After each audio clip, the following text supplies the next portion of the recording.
I listened to The Light of the World by Elizabeth Alexander, and she's most known for being a poet, and she did a poem at President Barack Obama's inauguration. And to be honest with you, I wasn't a fan of that poem, but um, listening to the Stats podcast, they recommended this memoir that she had written, and it's about losing her husband and her mourning process. And with her being a poet, she talks about that whole experience in such a beautiful way, and it was just so engrossing. It was very short too. It was only 3 CDs, so I think it's like um, in print it's like 190 something pages or something like that. So I would suggest anybody take a look at it. It is just an absolutely moving story. Another audiobook that I've been listening to is The Furious Hours, and it's by Casey Sepp, and it is about the last trial that Harper Lee covered, and she was supposed to be writing a book about it. I DNF'd it. The premise of the book sounds so fascinating, especially I love true crime. I like Harper Lee. Anything set in the South, I'm all for it.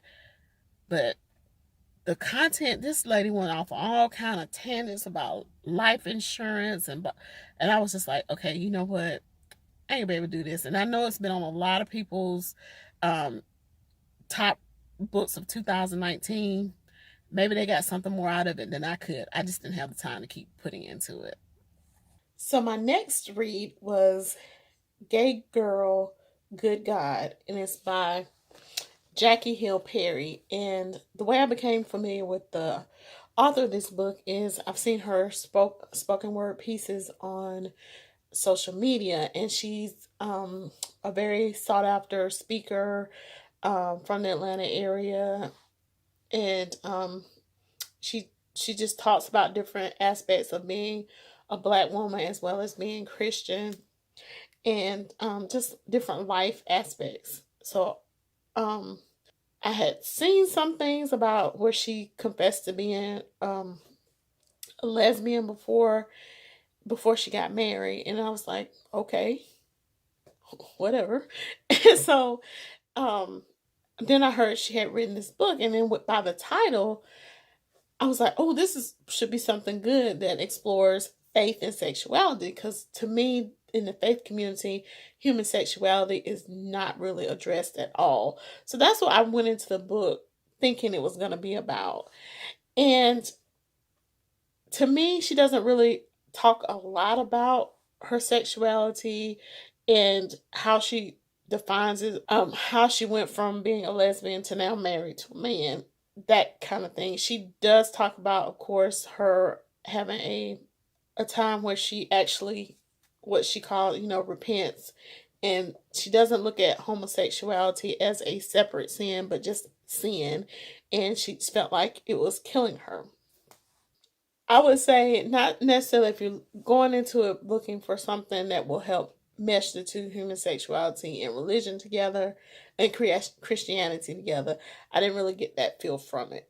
I got a lot of the good God part because she uses the creation story a lot in her explanation of her life. And so um from as far as a biblical study, it's a great book because she does use some passages and talks about different aspects. Her ability to use words, like I said, the way I became familiar with her was through her spoken word. She has some bomb phrases that I just absolutely loved. One of them is in the calmness of mercy. And you think about mercy as someone who has done something so terrible, but I never thought about it as a calming factor. So the calmness of mercy. And then she had another quote about mercy that I loved, and who gave mercy my address.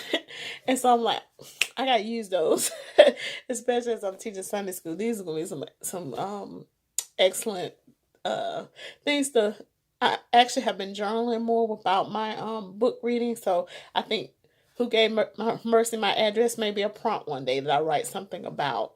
So anyway, that is the next read I have had for January. I recently read The Word, and it's edited by Marita Golden. And this is a collection of interviews that Miss Golden did with several black writers, and it is just a wealth of information with recommendations, and it also gives a lot about their thought processes of how they wrote their writings and what influenced them. I got this from a recommendation from Dee Dee from Brown Girl Reading, and I must say it's just excellent. It's just awesome, and I would encourage anyone that is in love with the writing process to read it, and also have a pen and paper ready, or Kindle, whatever however you keep track of books you want to read, because each author gives recommendations of things you should read and things that they read throughout their lifetime. This was a read I also have for January. It is Between Georgia by Joshilyn Jackson. This is the second book that I've read by her, and I wasn't gonna read another book by her because the first one I read was Gods in Alabama, and I didn't. It was okay, but it was like I ain't gonna waste my time with her. But I was in the library and I couldn't find anything else. I said, let me give this one a try. I enjoyed this one much better, and I figured out the reason why was because Gods in Alabama, she wrote about. She's a white author, and she had some black characters in there that I felt like played on stereotypes. But this one had no black characters in it, so you could see her ability to write and describe things. And basically all it is a family, it's a feud between two families in between Georgia, the Frets and the apple tree crab Crabtrees is the other one. That's not the apple trees, the Crabtrees. And you see all of the stuff that goes on in a small town. Everybody got secrets that everybody know about, but don't nobody talk about, that kind of thing. So I really enjoyed Between Georgia, that book, better than I did the other one I read. And so if I ever am in the library again and can't find anything else, I'll probably try and pick up another book of hers as an audiobook.